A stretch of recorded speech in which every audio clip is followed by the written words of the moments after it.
আসসালামু আলাইকুম। আমার ছেলেটাকে নিয়ে আমি অনেক আশা করে দেশ থেকে বিপদে পড়ে অনেক আশা করে ঢাকা শহরে আসছিলাম। আমি কখনোই চাকরি করি নাই, শুধু আমার ছেলেটাকে নিয়েই রাখছি। ছেলেটাকে নিয়েই রাখছি কিন্তু ঈদের দিন আমরা বাড়িতে যাই নাই, দেশের বাড়ি যাই নাই। আমার ছেলের মা বেড়াবে, একজনের চাকরি, আহ, ঢাকা শহর ঘুরে ঘুরে বেড়াবে, সেই কারণে আমরা দেশে যাই নাই। কিন্তু হঠাৎ করে ঈদের পরের দিন দুপুর 2:15 আমার ছেলে বলে, আম্মু পুশ আপ করে আসি।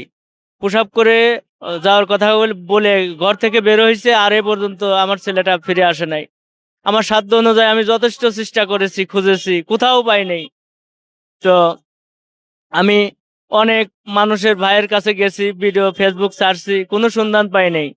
পুরো আমি সাভার থানাতে ডিডি করেছি, পুলিশ ভাইদের কাছে বলছি। পুলিশ ভাইরা বলছে আমরা সন্ধান পাইলে আপনাদেরকে জানাবো, এতটুকুই। তো আজকে আমি প্রেস ক্লাবে আসছি সাংবাদিক ভাইদের সহযোগিতা নিতে। এই ভিডিওটা যারা আপনারা দেখবেন, আপনাদের কাছে আমার একটাই দাবি, অনুরোধ, যেন এই ভিডিওটা শেয়ার করবেন বেশি বেশি, আমার ছেলেটাকে খুঁজে পেতে সাহায্য করবেন।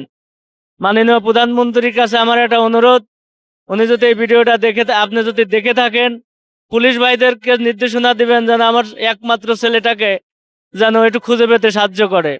স্পেশালি ভাবে বলবেন। আপনাদের কাছে, দেশবাসীর কাছে আমার একটাই অনুরোধ, আমার ছেলের জন্য আপনারা একটু দয়া করবেন। যে যেখানে যে অবস্থানে দেখেন, নিচের নাম্বারে যোগাযোগ করবেন, আমার ছেলেটাকে আমার কোলে ফিরিয়ে দিবেন।